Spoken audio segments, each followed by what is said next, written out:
Hey everyone, and welcome to the Perfect Bite podcast, your fusion of food and entrepreneurship. You'll hear stories from chefs, restaurateurs, CPG brands, and more from the food and bev industry.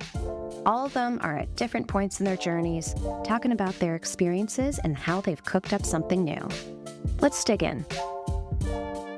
Welcome back to the Perfect Bite podcast. I'm your host, Sarah Perkins. I've chatted many times on this podcast about how I have severe peanut and tree nut allergies. I was diagnosed right around 10 years old, weeks before Halloween. This was a time food allergies didn't seem quote-unquote as common, and candy and sweets were a big factor in feeling left out. My family did some research, and lo and behold, a pioneer in the allergen-friendly confectionery space came into our lives and for others across the country. I can't believe I get to speak to one of my own personal icons today. Please welcome co-founder of Vermont Nut Free Chocolates, Mark Elvidge. Hello, Mark. Hi, Sarah. It's so nice to meet you, and thank you so much for having me on. Thank you so much for responding to my inquiry. I reached out right after I'd been to Vermont myself, was unable to come to the company store just because it was closed on that Saturday, and thought, I'd love to talk to Mark and Gail. And lo and behold, here you are. Thank you so much for taking the time. I cannot wait to hear about your story, how you created these gorgeous chocolates and other products. And even though, yes, they say Vermont Nut Free Chocolates, they really are for everyone. They're just so delicious. Yeah, and that's kind of a common misconception when you see a free from label or it says free of this or free of that. You know, if they don't have the allergy and need the dietary restriction type of safe food, people that don't have the allergy kind of shy away from it. And they think, oh, it's going to be missing some taste, flavor, or texture. So yeah, we make sure all of our products actually are suitable for any chocolate lover who loves chocolate, whether they have a peanut allergy or not. Yeah, 100%. And I think that is an interesting misconception I'd love to talk about further, especially as you talk about the beginning of the brand, because, I mean, you were founded in 1998. So I found you in 2000. Within those first few years, you've been around for quite some time, so I'm excited to dive in here and learn a little bit more. Always love to take things back to the beginning when we chat here. When did you first fall in love with food? What were your favorite foods as a kid? What was food like for you growing up? You know, my mom did a lot of cooking growing up, so it was always a lot of homemade meals and just wholesome meals all the time. But sweets, I always had a sweet tooth, so confectionery chocolate was always part of what I liked to get for treats. You know, I liked apple pies and plum pies. She made a really good plum pie that I still say it's my favorite kind of pie. Yeah, that was growing up was, there was some sweets involved as well. Did you grow up in Vermont? Were you maple everywhere too? Yeah, no. So I actually grew up in Quebec in Canada. Yeah, I was born in the States and lived in Canada until the early 80s. So grew up in Quebec. So a lot of maple sugar up there as well. It's a big maple syrup country as well, but it was right on the U.S. border. So we were down in Vermont much of the time. We had a summer cottage on Lake Champlain in Vermont. Spent a fair amount of time in the state before actually meeting my wife, Gail, here and moving over full time. And what was your career journey like leading up to Vermont Nut Free? Were you involved with food? What was really that moment that made you decide to make the change? What was the aha moment? Yeah, so I wasn't really involved with food. I was in, growing up while I was in Canada, I was in the customs brokerage business. And then I worked for a couple other private companies in Vermont when I first moved over here.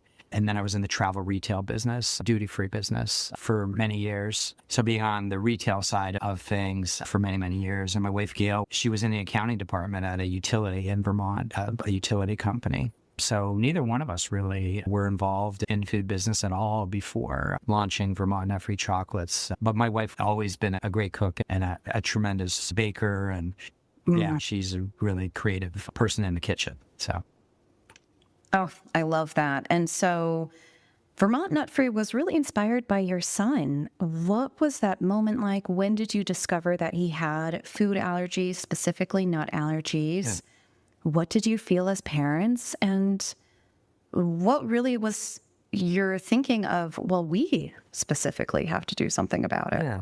So Tanner was 8 months old when he first reacted to peanut butter on an English muffin that Gail was having at breakfast. And she had him on her lap, and he was teasing for it.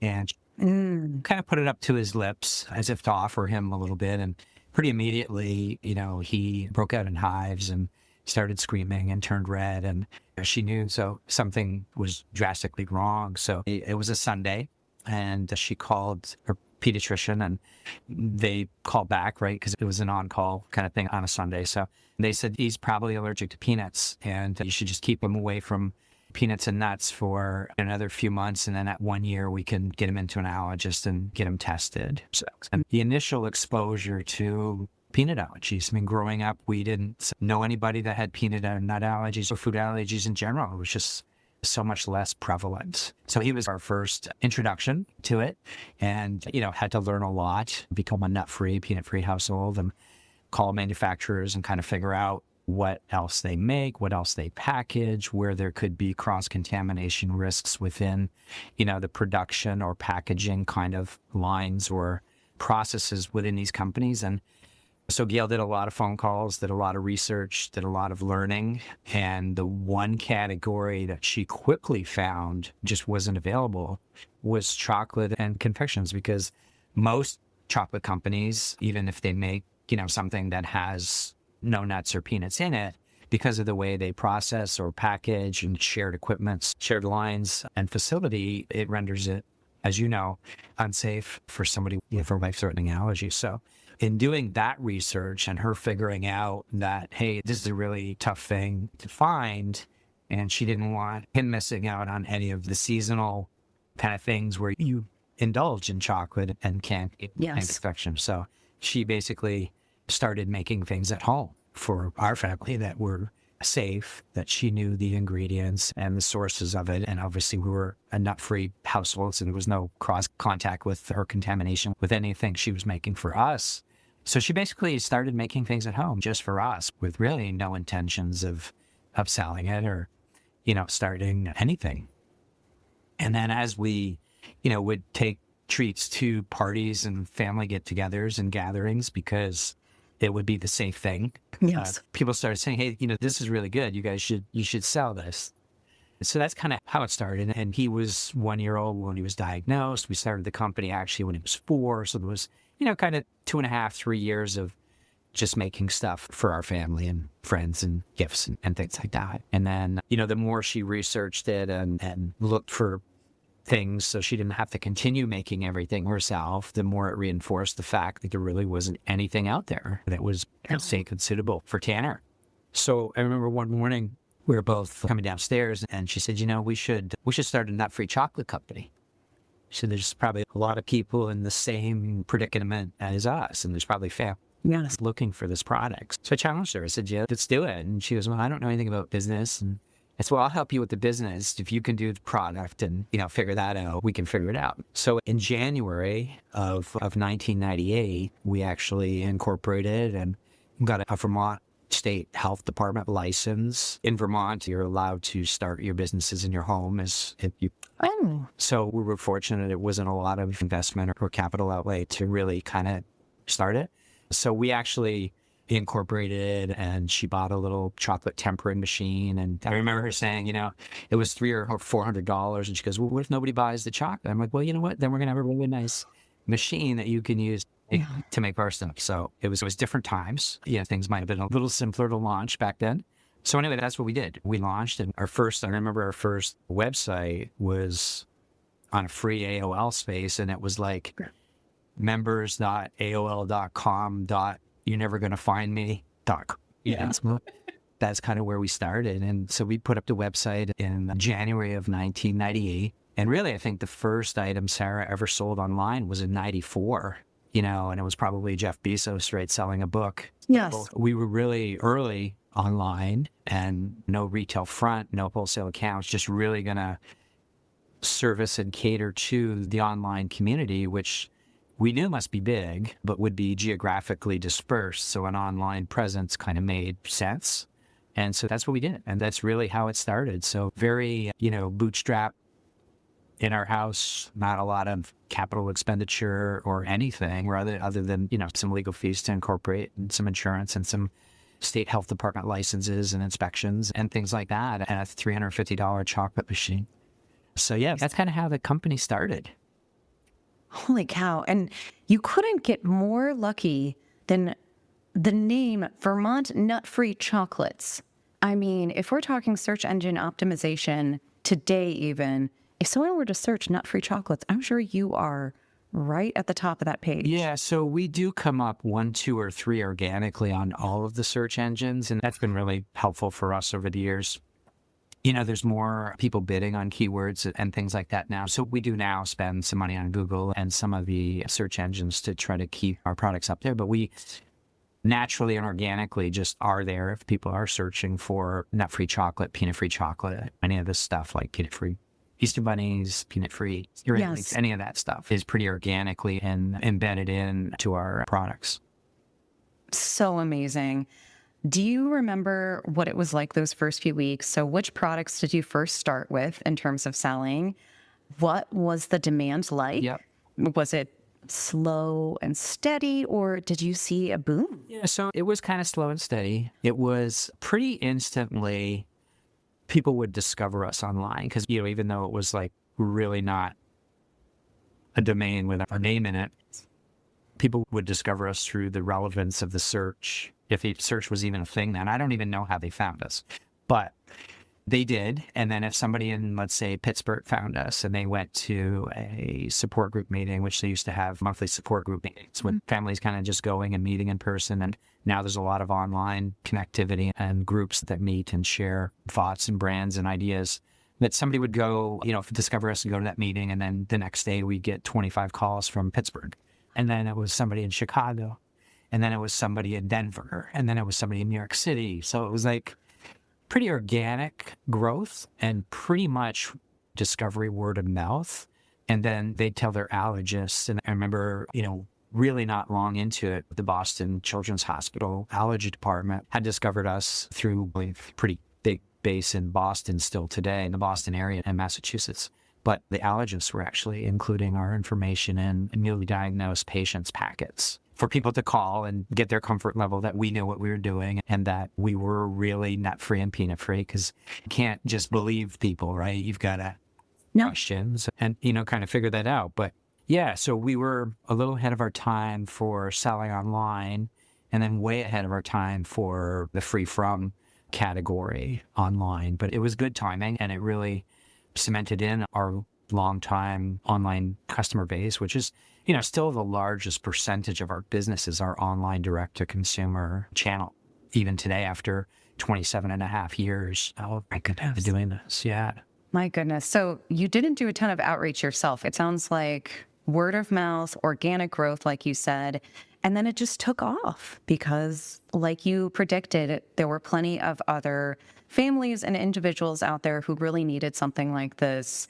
I imagine then that first holiday season, you started to see things really pick up because, when do people want chocolates the most? Yeah. It's Valentine's Day, the holidays, and Halloween. Yeah, and I think we started in January of 98, and the first real Valentine's was a little tight to that for people who were just discovering us. And I'm not sure we had Valentine items, but Easter, we had Easter bunnies and little Easter pops. And Easter was big that year. I mean, a lot of people discovered us and everybody wanted the nut-free Easter bunny. So we shipped a lot of bunnies out that first year. And I still remember there's some of those first customers that discovered us that ordered Easter bunnies in April of 1998 are still customers of ours today. And their children now are adults. We've done some wedding favors for some of the very early adopters that have, kind of grown up on the brand. So that's really validating and extremely rewarding. Yeah. Yes. Yeah. That's just so special. You built that community, and then, like you said, they were able to grow up with you. I know I certainly did. We're 25 years later from, I believe, when we first discovered you all. And again, it was just such an interesting time. We're talking years before the FDA required on every piece of labeling now may contain or contains one of the top 9 allergens. Oh my gosh, I can remember moments Not to make my mother feel bad, but there was one time she made a coffee cake from a box and she had scanned it. She thought there's no nuts. I take a bite. And funnily enough, there was in the ingredients contains 2% or less of the following. And I had a reaction based off of that. There was pecans somehow. So it was just such a weird time. And again, there weren't as many folks that people knew about food allergies. There are many theories around like why food allergies are continuing to grow in children and adults. It's hard to tell sometimes. There's genetics, there's other factors involved with our immune systems, but it's grown. And this was still a time before there were signs in schools saying peanut free zone and things along those lines. So it was such a relief. And again, delicious. So you're starting off, you're doing essentially, let's call it the beta version if this was tech, of your chocolates from home with your first customers. When did you all decide to take this to the next level in terms of finding a larger manufacturing space, really starting to push out more products here? And essentially, what was that process of having to get those very specific regulations in place for something like this? Yeah. So again, it kind of happened organically, and moving out of the house we had, I think, 2 or 3 small chocolate machines in the house, and Gail had 2 employees coming to the house every day, and there was packaging and ingredients and just, it was like taking over, and it obviously just continued to grow and scale. So demand basically led the decision-making process to let's move this to its own space. So we were in the house in 1998. We were there about a year and a half, and then we started looking for places where we could move it to. And then we found a little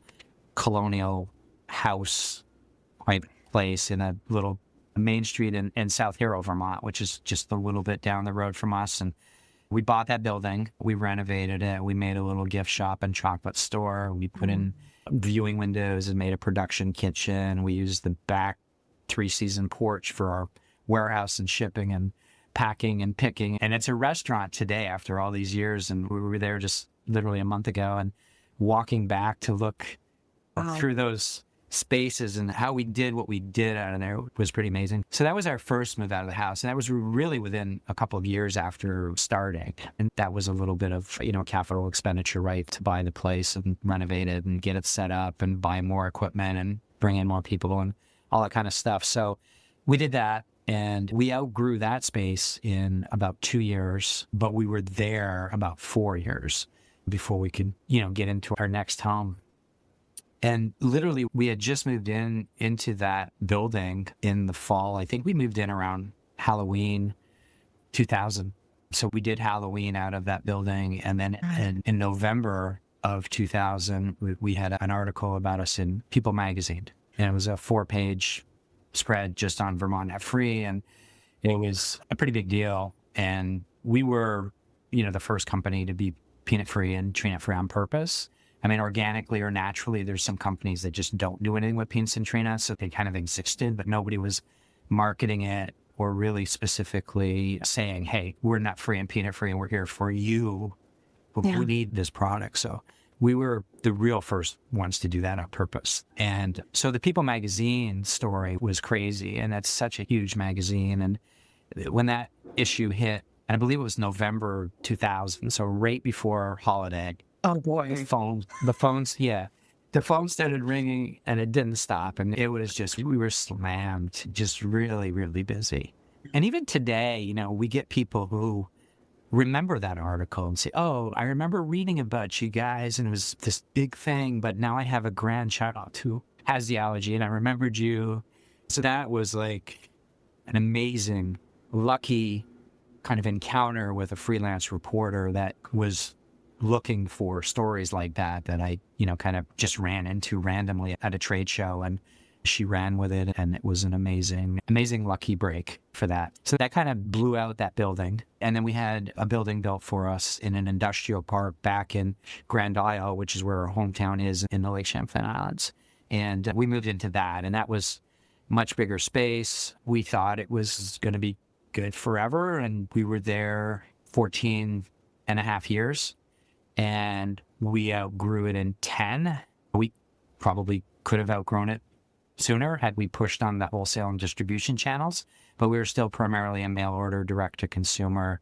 Weren't on Amazon or anything at that point kind of business. So we outgrew that building. In the end, we had taken over the whole building on 2 levels, and we had storage containers, those shipping containers outside to store like corrugated shipping boxes and styrofoam warm weather insulated containers and things that didn't need the temperature control. So that was really inconvenient to operate out of there, and we couldn't really stage pallets, for distributors to pick up or bigger orders. So we, 7 years ago, now moved into our current location, which has a lot of room to scale and grow and has some future capacity built in, without much CapEx. So we're in a good position now and are pushing the gas a little bit on that kind of next chapter of the company to scale it out. And, we haven't scratched the surface of people even online that could know about us. We have a very fraction number of customers based on the number of people that actually have peanut and tree nut allergies. So there's a lot of white space in all channels for this brand to continue to grow and thrive. And we're excited about that next chapter. And 27 and a half years in, it's still exciting to get up and come into the office and do the things. And we have a super good team of people here now who are very, very engaged and committed and invested in making delicious products that are safe for our customer base, but also appeal to the broader chocolate loving audience, which is much bigger, of course, than the niche that we service. Oh, yeah. I mean, I have so many questions based off of that, and chills for you. Honestly, I mean, you can correct me if I'm wrong about this statistic, but isn't it about 10% of folks in the United States now have food allergies? It is very close to it. It's a rather large number. Yeah, it is. And so that's at least 30 million folks. Yeah. That is crazy. Yeah. And again, we're not everything to all people. Like, we're not top 9, so we have dairy in all of our products, or it's shared equipment, right, or facility because of the way we process. And then there's soy and lecithin in everything. We do have chocolate covered pretzels, which are our best selling item, that have wheat. And so good. So they have wheat. So we can't, serve all of the food allergic community, but we do the peanut free and the tree nut free. We've always been coconut free. We've always been sesame free. We went egg free a year ago in August. Yeah, 1 full year egg free. So, but there's dairy and soy in most of our products, and then there's wheat and some shared wheat on some of our products that are in a shared vicinity. We have a couple of production rooms that we separate out as much as we can, but again, we can't service everybody with every food allergy, but we do what we do well in terms of the peanut and tree nut population base. Yeah, which is a large part of the food allergen community. So again, it's very hard to be, all top 9. One day we might have more than top 9. So, but I think that folks definitely appreciate that you're such a pioneer in this space, because I'm sure it then inspired other brands who said, well, I can't have dairy. How about I focus on a dairy-free chocolate that could perhaps be nut-free as well, but their focus then can be that niche. So it's just a nice way for everyone to play together, I think. Yeah. And again, there's more options today, which is good for the consumer, right? There's plenty of choices, I think, that you can find in products, and companies have become more aware of the need to have some products that are suitable for people with dietary restrictions. So yeah, it's good. And, we all have developed our little channels of customer base, and we just appreciate the long-term lifetime commitment that basically our customer base seems to have trusted us with all these years. Yes. Yeah. And your lifetime commitment. I mean, how has Tanner felt about this over the years, seeing a chocolate company that was essentially built for him grow so much? Yeah, I think he's proud. He helps out when he can. He's in a different industry. He's in tech, and he's doing really well. And, spent some time in London, and he's in Boston now, and we see them a lot. But he's very helpful in analytics and statistics and stuff like that too. And he's always looking out for us. Oh, yeah. I'm glad to hear that. Again, you were like, you don't have to come into the family business, but again, here's some free chocolate whenever you want it. So I want to talk a little bit more about your ingredient sourcing again. So when folks try this, the top adjective that I think when I try to describe it to someone who hasn't put it in their mouths yet is truly like the purest chocolate I've ever tasted. There's something just that hits you. There's just so much more to it than the candy bars that you pick up at the grocery store. without giving too many of your secrets away, what is the special aspect behind that sourcing and making sure, again, that this is as safe as it can be every single step of the way? Yeah, so we have a pretty rigorous food safety program in place in our building. We have a full-time person who's charged with our food safety and quality and writes all our programs. We go through third-party audits. Of course, we're subject to health department inspections and FDA inspections and all of the different things. So we have a rigorous supplier approval program. So there's multiple hoops that any vendor that wants to sell us any kind of ingredient that we use within our processes has to go through to make sure that we are certain that that product is suitable for use in our finished goods. The chocolate, there are many different grades of chocolate from very, kind of, you've all maybe tasted the cheaper, waxier, plasticky tasting chocolates that don't have a lot of cocoa butter in them, and all the way up to some gourmet kind of couverture, higher end product. We use, to the extent possible, the highest quality that we can in every single product that we bring in, because we know that, yes, people have a dietary restriction. They need nut-free and peanut-free, but we want our products to be better tasting than what the rest of the family's eating, so that then everybody switches to Vermont Nut Free. So it's kind of a little bit of, let's show them how good it can be, and then if everybody switches over, our market share increases. So there's a little bit of that involved. But we make sure that we're using the highest quality ingredients from whatever safe source we source each category of ingredients from. And we get a ton of ingredients, right? I mean, we do granola bars, and we make sun blossoms, which are a sun butter filled cup. So there's a lot of ingredients that go into that center with the sun butter and the different things that we add to make it the right taste.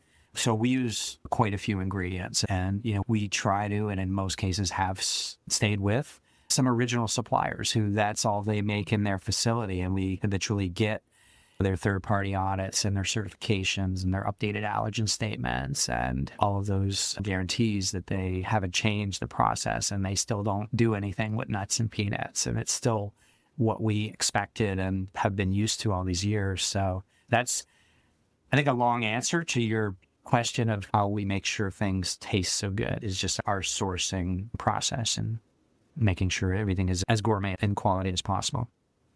Yeah. And it's gourmet, but I still feel like the price point isn't as wild as it could be when you think of, Godiva or something like that. If you were thinking the mainstream doesn't focus on allergen-friendly products. Yeah. And then the other thing, we talk about price, there's a bunch of considerations. And particularly over the last 18 months, we've seen chocolate and cocoa prices, cocoa beans have gone up over 300%. And that translates to higher cost of doing business and making the products. So that has settled down somewhat, but it's still nowhere near the levels as it was 2, 3, 4 years ago. And I think it might kind of stay there because there's weather issues and supply issues in the countries that grow cocoa. Yes. So there's that. But besides that, we have a manufacturing facility, and a lot of our manufacturing is pretty manual. We have people, hand pouring molds of chocolate into little shapes right now. We're making advent calendars for the holidays. Halloween's all made and the turkeys are made. Those are shipping out daily. But, everybody's sitting back there and we're pouring these molds by hand in most cases. Hand foil wrapping, hand bagging and boxing. And so there's a lot of steps and touch points in our process. We're a relatively small company and we're more on the artisanal kind of side. So there's not a lot of big production lines or automation or any of that. Our processes are still very manual. And you're right, Godiva is very expensive. New House, all of those brands are extremely expensive. Our prices have had to go up, in recent years because of costs of doing business. We pay people decent wages. We have good benefits. We have a 3-week per year vacation program for everybody, and costs of doing business are increasing. And then last year we got really hit with the cocoa and chocolate pricing was a big challenge.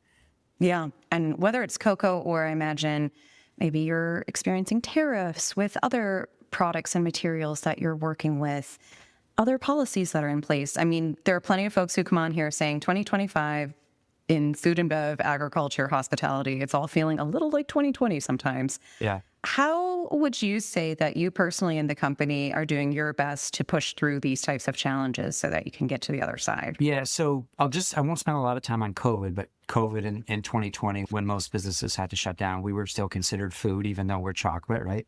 It's a food.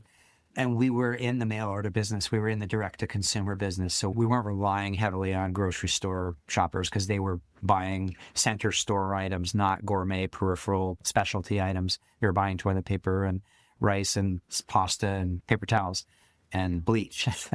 So our business took off even greater during COVID. We were here. We didn't miss a day of work. Everybody was still here.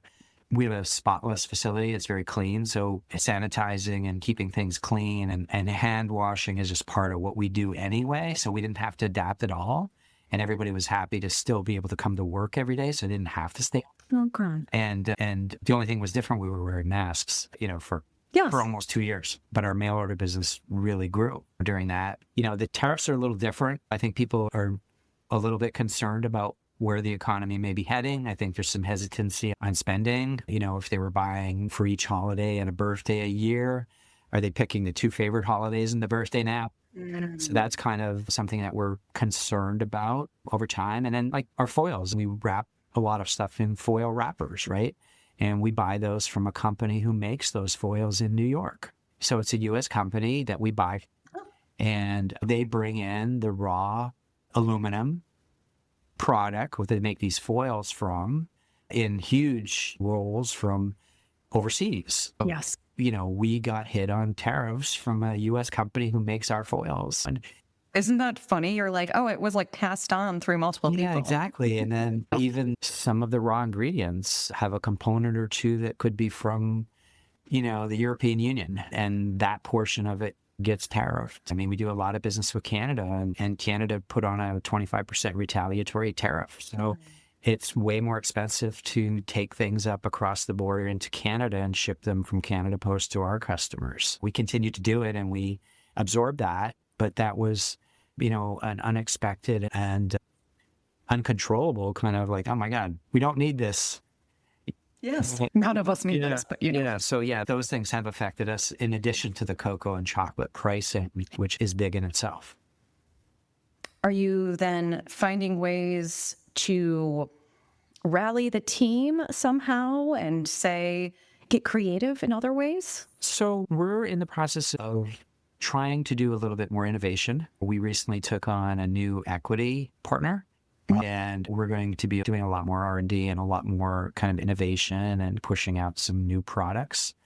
And some of those products may not be solid chocolate, right? Now, if we have a filling in there or an inclusion that's taking up some of that raw or I'd say solid chocolate space, it enables us to offer that product at a little bit better price because it's not really just chocolate, which is really, there's nothing we can do about a solid chocolate piece.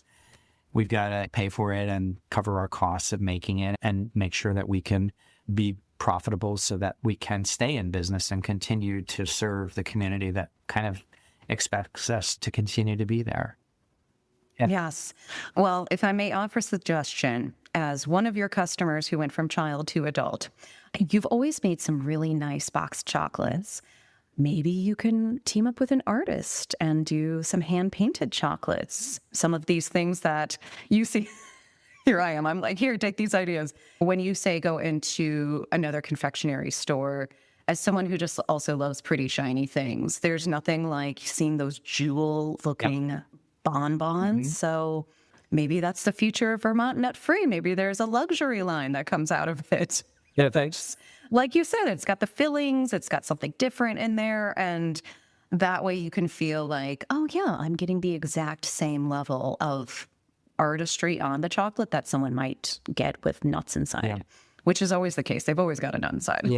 Yeah. And that's what we love about our customer base, Sarah. And just like you just made a great suggestion. So many customers that have been with us for so long. We have a list of desired products. Like most people want us to be their one-stop shop. Like they want us to make cookies and they want us to make cupcakes and birthday cakes and all that kind of stuff too. So there's a list of things longer than we have time to address, but it's a never-ending pipeline of suggestions, which is really helpful. And, I think a lot of our products and variations of products have, come from consumer requests. So it's always a good thing to have a pipeline of that. Oh, I love that. But you're also known for having a pretty tight product line. And is that purposeful? The ones that you continue to offer year after year? Yeah, we have probably more, like when we add up all of our shapes and flavors and for the different seasonal things, and then the milk dark and the white and the crispy and all the different shapes and flavors and sizes and variations, we have a lot of SKUs. Like as a company, we have too many SKUs, really. So part of some of the scaling exercises that we're going to be doing is kind of going through that and rationalizing how many of these little goat pops do we actually sell a year. So we're going to be looking at things like that and maybe streamlining a little bit, but at the same time, doubling down on our power items that are growing and continue to do some serious volume, and then adding some new innovation and flavor combinations / to the line that we think could be winners. Oh, I can't wait. I always look forward to a crispy Santa every year.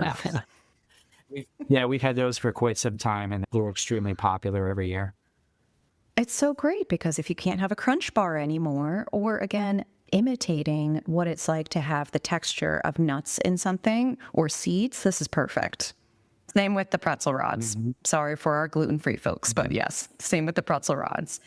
What other trends are you seeing right now in the allergy-friendly CPG space? I am just blown away by the amount of creativity that's in CPG these days, and love that it's kind of taking the big dogs by the shoulders and saying, look out for us. People are really excited about the types of food that they carry in their homes now and how they're displaying it. Yeah. There's a lot of innovation. And then there's companies now that are, again, probably didn't really do things with nuts and peanuts. They're realizing that this is a pretty reliable and long-term customer base that really finds a brand that they like, and they really kind of stick with it. There's not a lot of switching around, right? When you know a brand and trust it, and there's really value in trying to create a brand that actually has those attributes that the consumer is looking for in the free from space. So we're seeing some of the fruit snack companies now targeting, we're nut free and peanut free and coconut free and all that, right? So that's great to see, because now there's variety of things. A lot of the products are kind of complementary to what we do, right? So there's a fruit snack company, and then there's like a hard candy, and then there's chocolate, and then so it just gives the consumer a little bit more choice, and we can all, kind of work almost collaboratively. We've done some collaborations with some other free from brands in different categories than chocolate, right? As giveaways, and we both share on social a package of our respective brands, and the winners or winner would get this gift pack that contains both items. So there's some collaboration amongst some free from brands, and I think we'll continue to see more of that through FAIR. And there's a packed alliance of manufacturers that are meeting monthly, of which I'm one of the original members of that. And it's a bunch of brands that are allergy friendly, and we are collectively trying to figure out how can we together reach more of our market that don't know about us yet, and help each other kind of grow. And it's kind of a neat feeling to be collaborative with a bunch of what I consider bigger brands who recognize and validate this little company from Vermont. It's kind of cool to be involved with groups like that. So I think we'll see more of that. I hope so. I don't know if are there any online marketplaces that are specifically for allergen-friendly brands in CPG? Yeah, there's a couple that have started. Some of them have a pretty limited product assortment. It gets a little complicated if they have to bring stuff in and warehouse it and then ship it out. The drop shipping model is one model that can be used, but then there's shipping created from each vendor, and it's complicated to manage that. So I don't think we've seen a lot of that, but there are still a couple out there. Interesting. I'll watch that too. But are there any other, say, nonprofits or government entities that you've been working with to help push forward regulations, legislation that just makes things friendlier and safer for all people as they eat? We do work a lot with FAIR. And again, we're on the PACT Alliance, and they're pretty vocal and active on the legislative front and try to keep the food allergy community front and center. So that's the big one. There's a few others, as you may know. There's some apps and things that collectively, like Snack Safely and Spoken.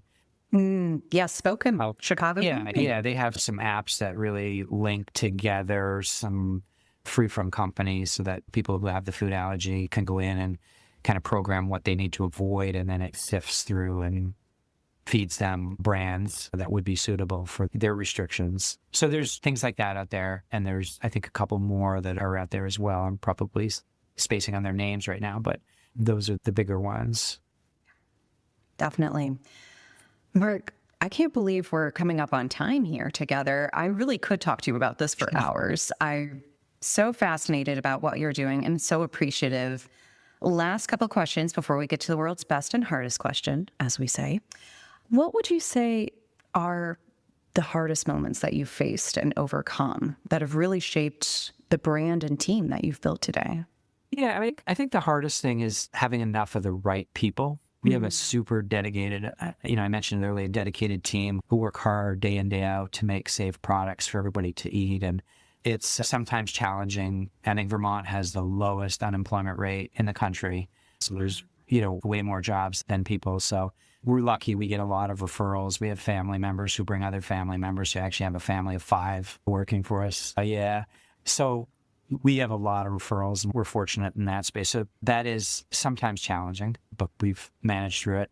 The other thing challenging is just keeping up with pricing on pretty much everything. I mean, freight in, shipping out. And again, you can raise your shipping rates to consumers, but then everybody maybe orders less, or, you know what I mean?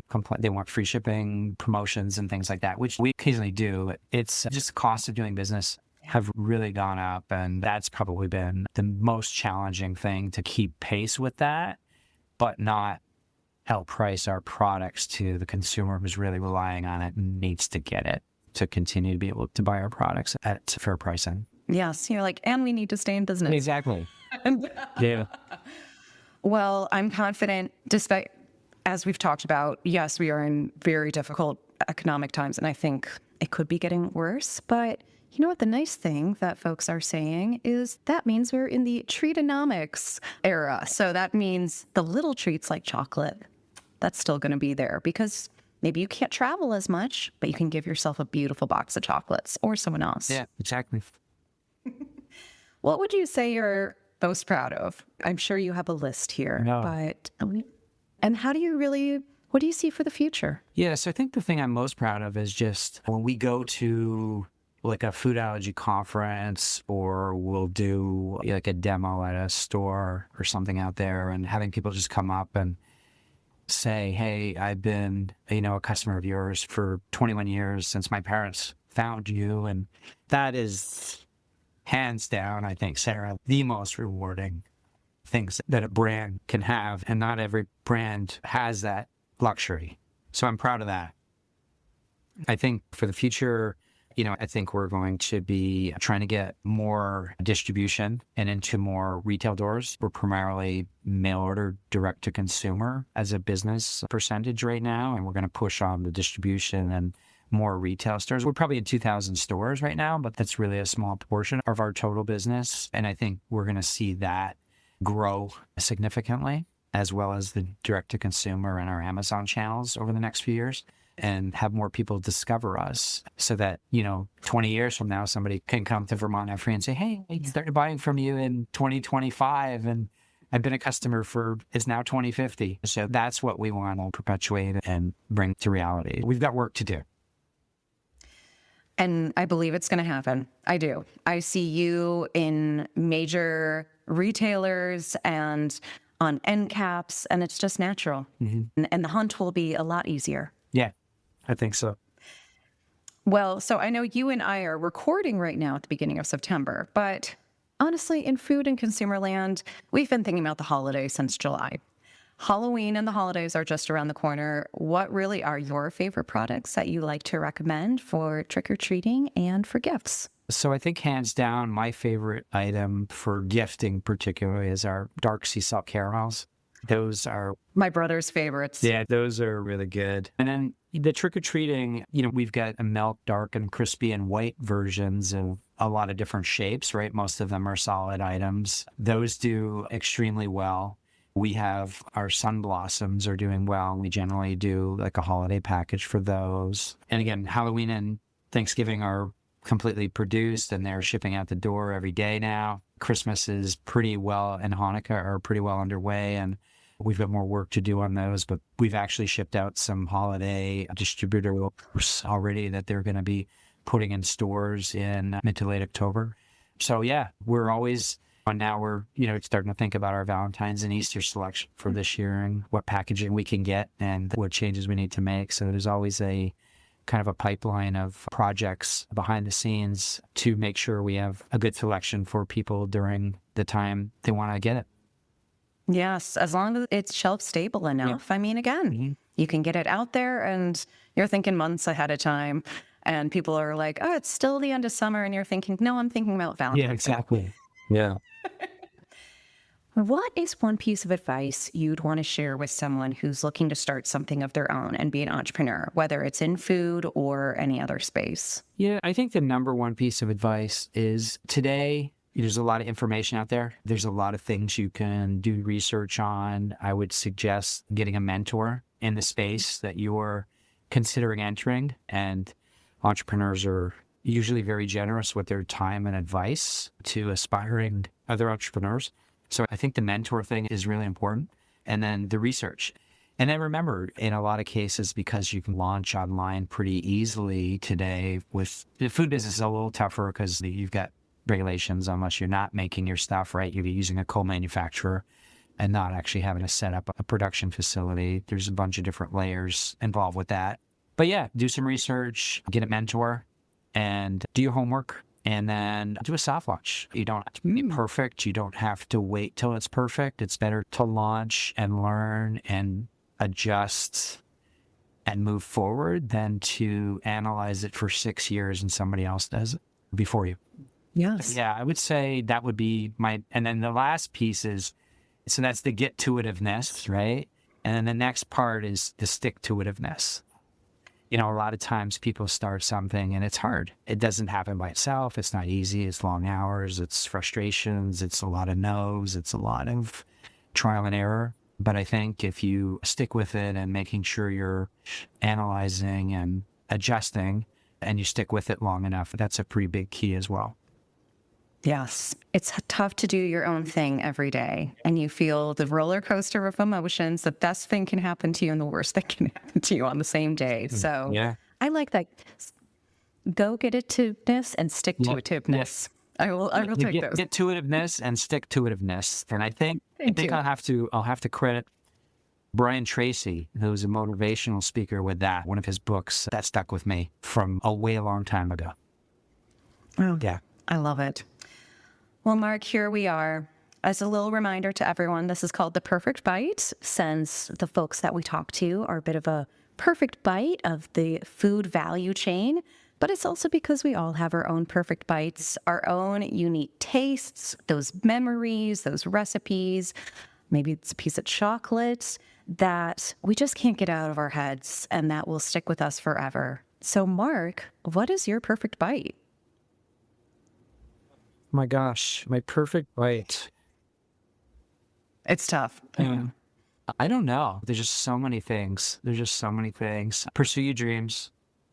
Act on them, right? Don't let somebody else do it first. And I can't tell you how many people after we started this business said, oh, I was going to do that and I should have done that. And you're probably like hundreds of people. And they've been lifelong customers. So you got a good idea, get out there, sound it off a couple of key people that you trust, and just do it. Yes. And what's your favorite Vermont Nut Free Chocolate? Can you choose from one of the babies? Yeah, so I like the mocha truffles and the dark sea salt caramels. Those two, hands down, are the ones I choose more often. Mark, thank you again so much for your time, your wonderful stories. I'm so happy that the Elvidge family started such an incredible business that really paved the way for others. Can you let listeners know where to find you? So in terms of social accounts, the website, as well as perhaps any chains or stores that they can find you. I know that you have quite a list. Yeah, there's quite a list. So our website is vermontnutfree.com, and Vermont is all spelled out. We do have a pretty active Facebook page. We're on LinkedIn. We're on Twitter, which is X, I should say, Pinterest.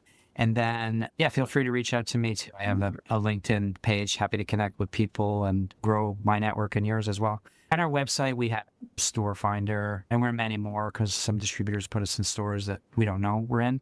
And then we're always available online, 24/7. So that's probably the easiest way to find us. And then look up the Store Finder and just check by zip code, see if there's anybody local that has it. Sounds great. Mark, thank you again so much. And everyone, thanks for tuning in. This was Mark Elvidge's Perfect Bite. Thanks for tuning in to The Perfect Bite today. You can listen to future episodes on Apple Podcasts, Spotify, and anywhere else you listen to podcasts. Thanks in advance for subscribing, rating, and reviewing. You can follow The Perfect Bite on social media @PerfectBitePod. Now go get something good to eat.